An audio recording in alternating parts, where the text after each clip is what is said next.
This episode is sponsored by the Black Secret Education Project. I'll tell you more about them later on.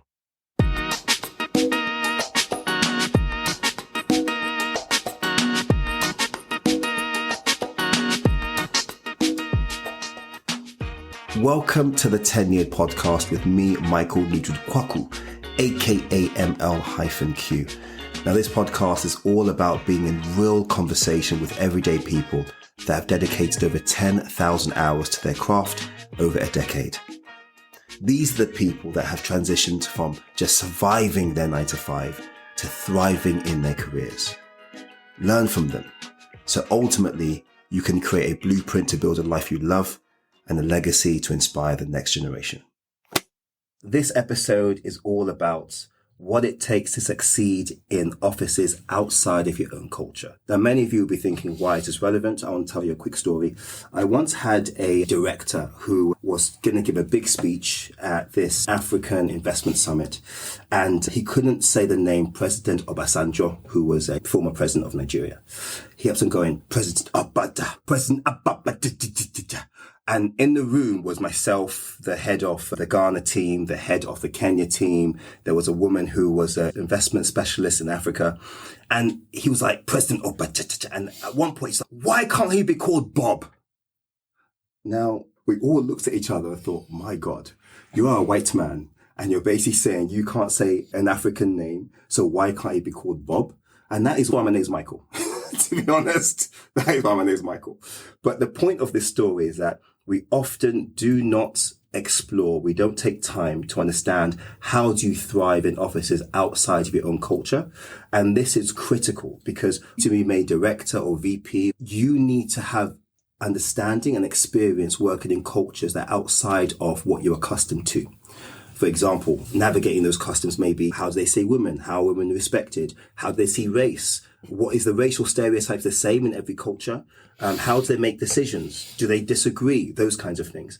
So on this episode, we're going to be speaking to someone who has got 14 years experience building brands in some of the largest tech companies in the world and has also done this across different cultures and in different countries, including the US, the UK, Canada, and even Japan. Give me a rousing round of applause. Rousing. For my friend, Dani Robinson. Hi, I feel Dani. like I need to do gum fingers. Side. How are you? It's been good. forever. It has been forever. How you feeling?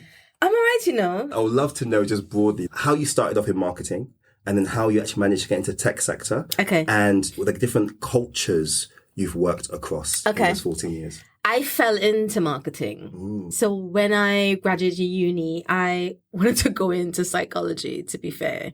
And I couldn't get an internship. And then things happened where I took an internship at a PR firm and they used to treat you like a junior publicist.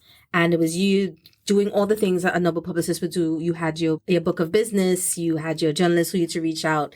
And the clients that they had us working with were like some top tier. One was particularly a book publishing company, and this person was a socialite. And so her black book was like celebrity vibes. So I was, from that, it got me interested in, oh my God, there's this whole other world where I didn't even know existed. I got to do events at Versace House where I got to wear a Versace coat for the first time. Anyway, It kind of opened my eyes into the world of like PR really. And so I went actually and did my master's degree and did it in marketing. And when I came out, I randomly ended up working at my marketing for my university here in London because I'd moved from the US. And from that, got my first marketing job in games as a marketing assistant. And I think about that period of my life, and it was probably the job I would say I loved. Like, it doesn't matter the stress I was under. And I got to learn games from the ground up in terms of doing everything from understanding people in logistics, what it takes to develop a SKU plan, working with different, sometimes it's 10 languages, but you've got like 10 platforms to do it for. Like back in the days, it was like our company wasn't very big on resource. So you were bootstrapping it all the way in, but it was such a good learning experience that you really just enjoyed. And I think being in games at that point in time was like really cool. And then it stopped being cool. I was like, I'm not getting paid enough, all these things. I wasn't getting promoted to these types of things. And I left, went to... Which kind of culture? So that was an American company. Okay, cool. I left and I went somewhere else. That was a Japanese-owned company. Did that for a while. And it was interesting because in American companies, you're encouraged to go maverick, be rogue. Yes. Whereas in a Japanese company, it's like, know your place. Know your place. Right. Follow the rules. And so that was a really interesting period as well. And then I moved to Vancouver. I got an opportunity there. I was like, I'm tired of living in London. I want to try something new. Yeah. And I should mention, in that one and the one before, I was either the only black person or the only black... You're from Trinidad and Tobago and you've got locks. Yeah. So... I stand out very much. The interesting thing was when I moved to Vancouver, there are not other black people there. So like when you did see a black person, you definitely gave a nod. But I think there's a Canadian air of like cliquish being able to be there. So for me, it was a bit hard in making the friends bit. But eventually I left. And then my transition to tech happened after that. That was the job where my manager gaslighted me. He, by the way, got laid off, fired 4 months later. We can talk about that later. Yes. Anyway, I decided I was going to try freelancing. And then I saw a job come up at a big tech company. And it was for a contract. I applied and got it. And it was like eye-opener to see like how the other half if I'm being honest, I would say to anybody, when you start tech, it's like Disney World. It's the comparison. Especially I call Thanos clicking his fingers, 50,000 people in tech being laid off. Before that time, before COVID. Oh, it's before what it is now. But yes, before it was like the fun times in tech. This is the era, the fun era, where they were probably sipping lobsters for lunch and all these types of vibes. Anyway, the contract was coming to an end and the opportunity was coming for another one. And I took that. That turned into an FTE role. What kind of work were you doing? Were you marketing internal products or external I was products? doing external. So it was now changing. So in gaming was very much B2C. Okay. This was B2B. Business to consumer. And this was business to business. Yeah. So it was events. It was doing a lot of their event stuff, which I had done previously as part of my marketing role. I think the difference was for me was in games, one role was those 3 people's jobs. Wow. Whereas in tech, it might be 3 people doing 3 separate things. And I think in tech, you just don't get that detail of all levels of the business. And it's fine. But I started off doing like more the event side. And then I pivoted into doing more the content marketing, integrated marketing, which is like your media plans, your content development, whether it's an article or blog post or whatever the case may be. And it dropped me into a topic that's not the most sexiest. When you come from games, you're just like, oh my God, ads. And you're like, wait, what's that? You know what I mean? It's not a sexy topic. And so it became, for me, who's quite restless spirit and I like creative, it was like a bit jarring. But I managed through. It was hard moving up the ladder a bit because you have to think in tech, everybody's a type A. Right? So when you've got 50 million type A's trying to outdo each other, and like sometimes it's probably down to the relationships you make outside of the work that you do. It's getting your sponsors in the room, all those types of things. And these are, again, some of the biggest tech companies in the world. They are, listen, if you go on the S&P 500, they will be up there in the rankings. Just making sure people put respect on your name. A question from our sponsors. Did you know that the Dogon people in Mali accurately described the rings of Saturn, the moons of Jupiter, the spiral structure of the Milky Way galaxy, and the surface of the moon in the 1800s without a telescope? These achievements of black civilization have been hidden. And this is why often many of us feel or see black people as inferior. But what if I could reclaim this lost knowledge? My mentor, my teacher, African Union historian Robin Walker has spent over 30 years uncovering the hidden histories of black achievement from 200,000 years ago till now. He's offering an affordable online course, the Black Secret Education Project, covering fields like architecture, science, technology, maths, commerce, and so much more, even religion. And imagine the confidence of knowing you belong in any room, in any industry. Tenured listeners, you get a whopping 50% discount on the Black Secret Education Project. Check the link in the show notes. And remember, knowledge is power and power is progress.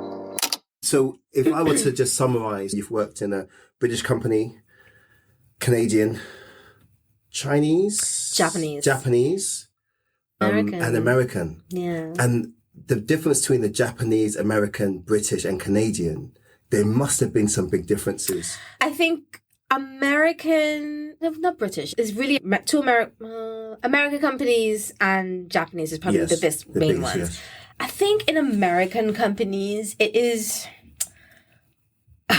First of all, American companies don't acknowledge, still to this day, do not understand that Europe, Africa, continents with several different countries, several different countries and time zones, right? Even though their own country has time zones, they just don't, it just, for some reason, it's not computing at all. So like you get people doing the usual, yeah, this is a global plan. No, it's not. It's a North American plan. Facts. With a wrapping of global. Yeah. That's not a global plan. And so when you're having these conversations about, well, it works differently when you think about the German market, when you think about the Eastern European market, when you think about Africa, all these things, you have to like, those are conversations I always had. And I would say the probably thing to touch on is my roles have always been, except for one of those jobs, have always been either EMEA or global. And for reason is that that's where the power is. When you're a global, you're the one creating the things. No one can really tell you anything. You take the input from EMEA, you take the input from APAC, etc. But global is, for me, is where it's at. And I had always liked having a view of different cultures and what it takes to make a product work and succeed in those particular markets. Because the same messaging that will work in France, for instance, will not work anything for DACH, or it wouldn't work anything for Benelux or whatever the case may be. So like those and are DACH things is Germany and Austria. Yes. Benelux is Belgium and Luxembourg. Yeah. So like when you learn those things and you learn that you can't just name a product one way and it would just be the same across. There are differences in the titles. There's localization that you've got to take into when you're reading the language or the product description of something. It doesn't make sense in Spanish as it makes, make sense in Russian or whatever the case may be. You learn that when you're doing an event in Russia, there's some things that you gotta do that you may not have to do in the UK when you cross in customs. So I don't want nobody Secret Service coming to me to say slander on their border patrol. Just know there's things you need to research. Facts, do you know what I mean? Like things can't just get in without normal ways. And I think the biggest thing for me, I think, is knowing that American companies are very much like that. They just don't have that. They still can't. There's no nuance. There's no nuance for them. They can't just wrap their head around it. Yeah. Also, they are probably a bit more open to be daring. Okay. Especially in marketing, whereas you may find a Japanese company, depending on what Japanese company it is, may not be. And then so you have to take it down a notch, basically. Or you may not be able to speak a certain way. You've got to really watch. You might be slandering such and such an American company, but in a Japanese company, I think there's a more reservedness that comes with it. And I think that comes from top down. And sometimes they are way more secretive than an American company. Really? Yeah. So like for one of the companies I worked with a Japanese company, let's say there's a new product launch coming out. Do you know when I'm finding out? When? I'm finding out when the rest of the world finds out. Like, seriously. I remember one day I was walking through the office and I was like, oh my God, that's a da-da-da-da. And my manager went, shh. And I was like, wait, hold on. That's actually coming and we're now finding out. And this time, the live stream announcement was like a few minutes. And you're marketing. And I am marketing. You're meant to go. Yeah, so my time, so whereas in the American company or the other companies, I may have gotten like, let's say at least 9 months, what the product. I was getting like 3 months notice. It was like, you get it and you're going to be out in 3 months. That was like the short term. So the secrecy was a bit weird and jarring to take. And I don't know if I want to blanket state that for all Japanese companies. Sure. So like in conversations with media owners, so we want to buy TV and we want to like for next week. And they're like, what sports do you want? You want like Champions League, and you're like, wait, but that's already gone. It's like, you gotta find a way. Do you know what I mean? A way or make a way. Yeah, pretty much. You said a lot there. And I just want to summarize because I think you've said some nuggets I don't think people may have put enough respect on. Number one is when you talk about trying to position yourself to give yourself the most power and the most chance of being promoted. It really helps to be at the seat or the center of power for your company. So if it's a Japanese company trying to do some experience in Japan, will be really helpful for your career. Or if it's an American company or British company, being in those main headquarter offices. But however, if you find yourself in the regions, what you're saying is actually bring what makes you unique.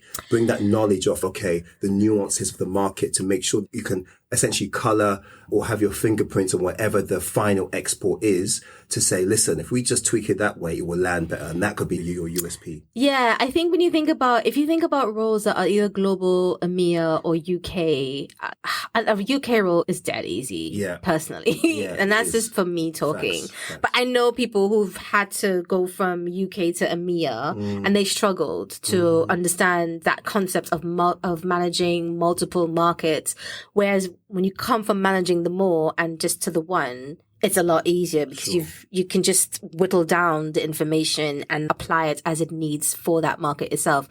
And I think as an EMEA person, part of your job is understanding the cultural nuances and the way that the markets run. So not even taking out the cultural side of things, just understanding what makes your sales team on the ground. What are their pain points? What are the people the clients that they're working with? What are their pain points? And because you have to understand a bit more, it just makes it easier if you want to transition. I think from global to EMEA might be tricky for some people, but if you've already been in EMEA, then you have an understanding that you need to understand multiple cultures and that this is regions. Thanks. So, when you're thinking about the thing about EMEA, they always have Middle East and Africa, but no one really pays attention to Middle East and Africa, which is one of those things they don't tell you, but I'm just going to tell you, anyone getting an EMEA job, y'all know it's Europe that gets the bulk, and Mia is the cousin that never gets invited to the cookout only once in a while, right? Even though Mia it's a massive cultural, if you look at what the culture that Mia has driven and the innovation that Mia has driven,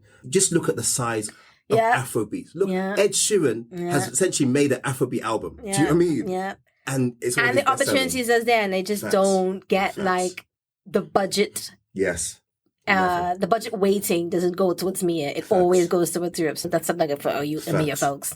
And then going from UK or any single market to global, again, if you made it a choice of yours to understand other cultures. So if you're sitting with your colleagues who are in Singapore or GCR, which is Greater China Republic, or Japan or the North America, you will be able to have those conversations and understand their own pain points because those are the same pain points you will then be filtering up to global or EMEA. So making the change, you're having that conversation in an interview, you can say, I may not have worked in the global EMEA role, but I understand XYZ has this point. I know that the market is fragmented in Germany, so it doesn't work the same way. Or North American retailers, because it's split across the different states. And it's like all these nuances you can obviously bring to the table, even if it's not your day-to-day job, as long as you just keep your ears to the ground, essentially. I think what you said is so powerful because it's what you're basically telling people is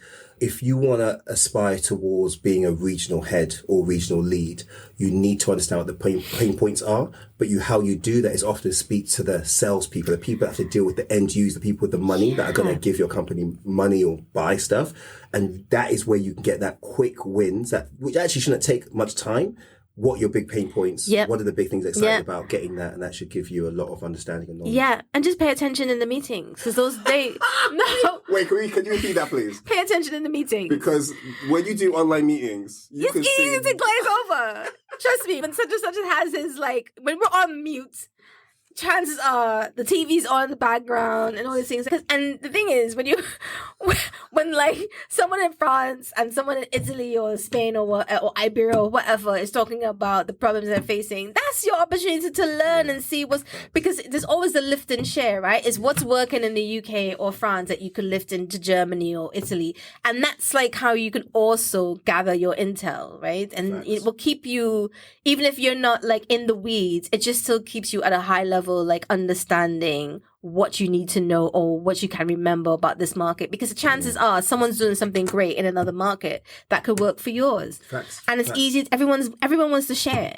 That person's appraisal is going to look great when they're like, oh, such and such took my idea. And then you're going to be like, I took this idea and made it better, as some companies do. So facts.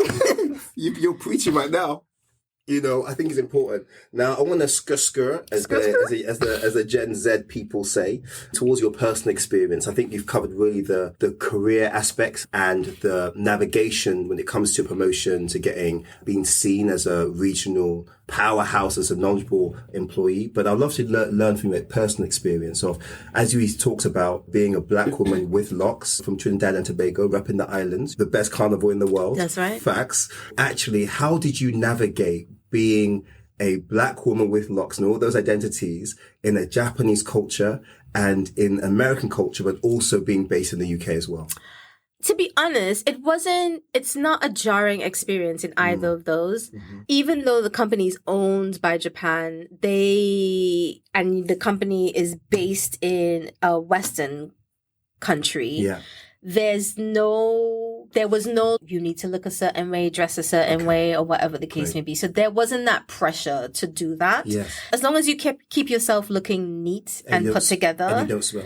And you don't smell. That's subjective at this point, because whatever. But anyway, but I have heard in Japan and known people who've worked there where it's completely different, where everyone clocks out at the same time. The dress code is you wear a suit and all these things. There's a very large Korean company that has a very massive sexist problem. Facts. But in the UK office, they don't have that. So it's a lot of the times you'll find that Eastern cultures don't necessarily drip into the Western way of life. They just let the Westerners do what they need to do, as long as you're delivering the results, following whatever it is that you need to follow, given the revenues, all these things. I think it's fine. You highlighted a few things. I just want to give people a few examples. One, in South Korea, people are adopting Western first names because they realize that when they go in with their Korean name, it forces them to be in a hierarchy that doesn't make sense anymore. And the amount of sexism, the amount of abuse of power, the amount of, it goes all the way to, I've heard Diddy stories in some of these countries. And so by adopting a Western name, it forces them to deal with them in the way they'll deal with an American, even though they are South Korean, for example. Yeah. I think it's so interesting. And I think I had a friend who's a 6'4" Nigerian man who studied engineering, but he's now a professional dancer and stuntman. And he went to Japan, speaks fluent Japanese. And he was telling me how a lot of what he calls the industry men, the big corporation men, you cannot leave the office until your boss leaves the office. I've heard that too. And he will go to karaoke, but it's karaoke with a side chick, and you have to get drunk. And so you cannot leave the karaoke bar unless he leaves. Yeah. So people are leaving work at, let's say, 12 a.m. Yeah. They'll go to a karaoke bar, sing till 4, drinking, and then go shower and go back to work for 6 a.m. And that is a life, and you can't do that. So what I'm saying is people need to be aware of actually what is the culture like in HQ for you to understand that if you were to go to the center of power, what is the cost? It's like going to America. Yeah. You have to realize that 20% of your income is going to go toward tips. Yes. Even if you get your own drink, you're paying tips. And then you get 2 weeks of holiday. And all this nonsense. Oh my God. Do you know what I mean? You get 6 weeks maternity leave. Not doing that. Listen. Sorry. What kind of third world country are we in? Not doing that. Not doing that. So I think it's really helpful. Very much. Looking at your marketing career, looking at your career in tech, you were talking about some horror stories. You mentioned gaslighting. You mentioned a manager. I would love to hear the tea.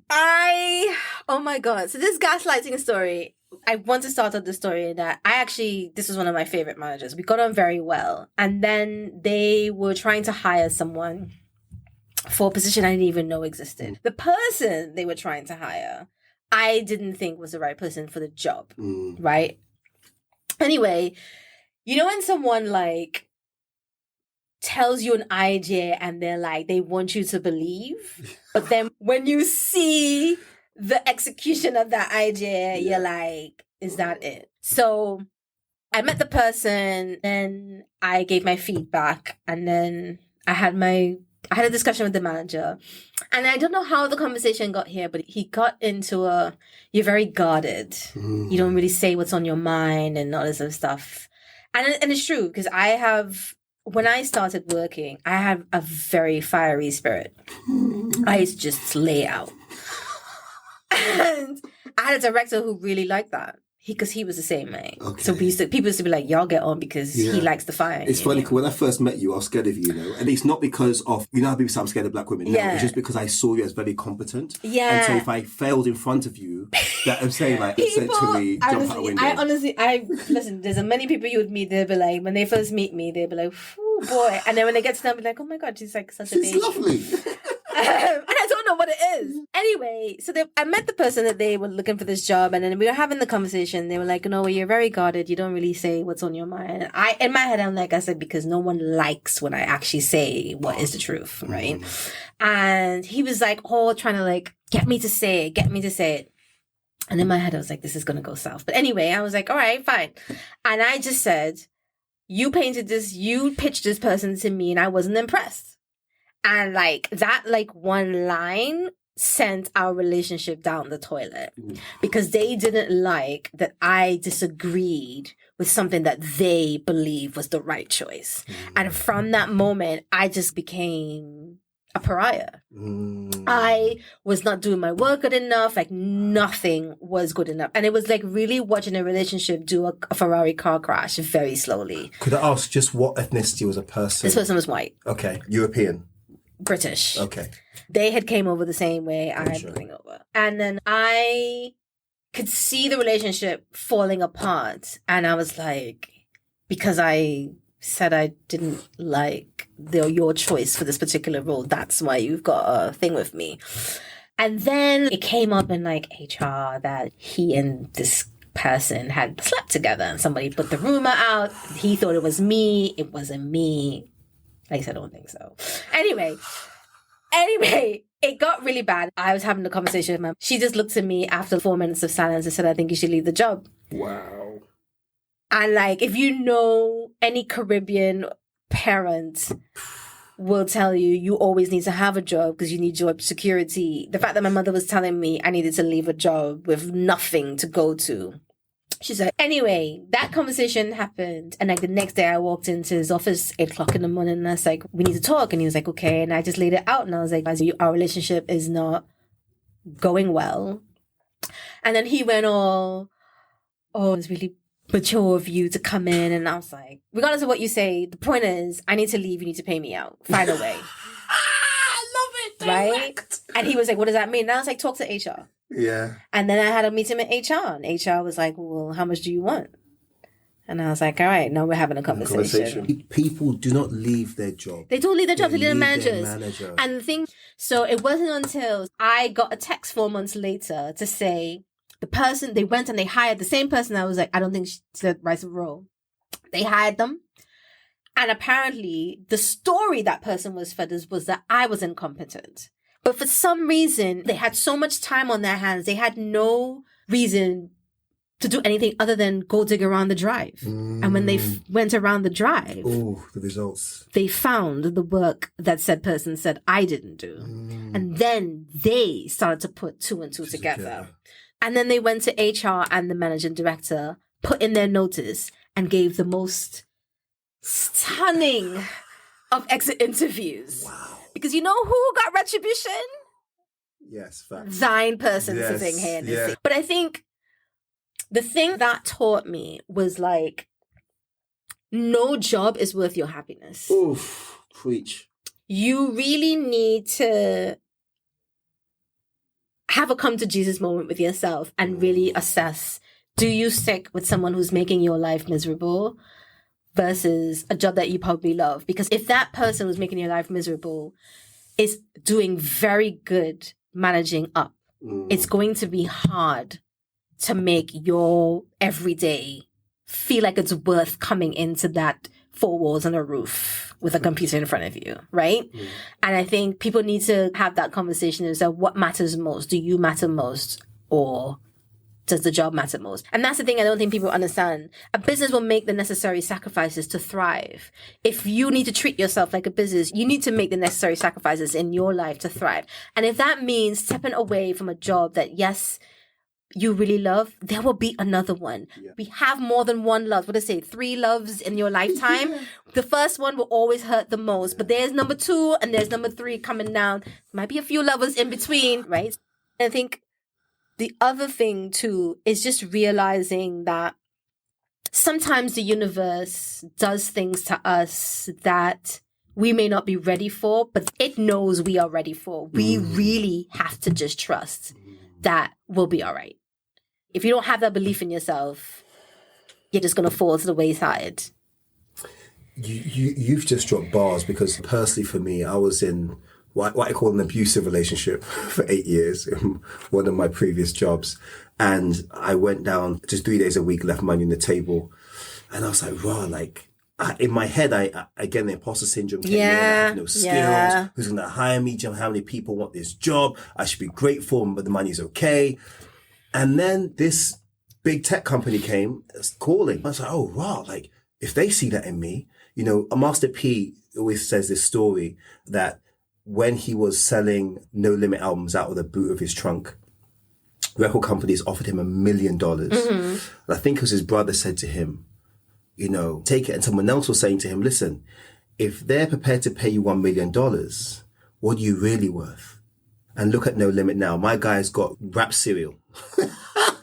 There's Snoopy-O's, and I don't know what that was called, Snoopy-O's or whatever, Obama-O's or whatever, but he's got them. So I think the story highlights a very important fact that you will come across some efforty. You will see some serious effort, but number one is you have to understand that actually you being as close to the ground as possible, as close to the action of the business, it makes you so much more valuable than any director or VP, because your work will always shine. And those managers that always are focused on upward management and making themselves look good and often hiding their team behind their amazing success and they do all the work or taking credit for people's work, they will always be found out eventually. It may not be today. It will be some point. It will be some time. 100%. But it was an interesting experience to be part of, but it made me realize no company was ever going to hold me for ransom. Yeah. No one had me in a chokehold. I was very much prepared. Listen, Dani, you have been, like I say, an absolute star. Thank you for your story. Thank you for your generosity.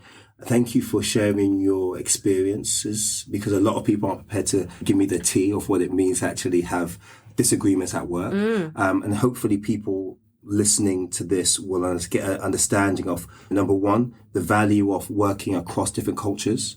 It definitely does add a lot to your CV. The second thing is, listen, know your craft, study. When you work in a bootstrapped company, you have to learn all the skills. Yeah. And lastly is know your value. It's not worth your happiness. Yeah. And as my wife always says, you can be the perfect package at the wrong address. Yes. 100%. So, and a friend told me recently, she was like, sometimes the universe will reroute you back to where you need to be. Facts. If it's not for you now, it may be for you at a later date. Facts. So thank you so much. Thank you for being a guest on Tenured. And for people listening, just remember that knowledge is power and power is progress.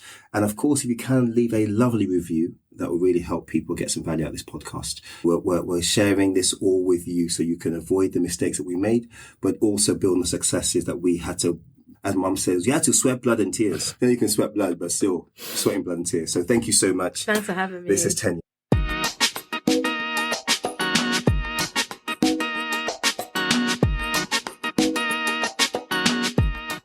Good.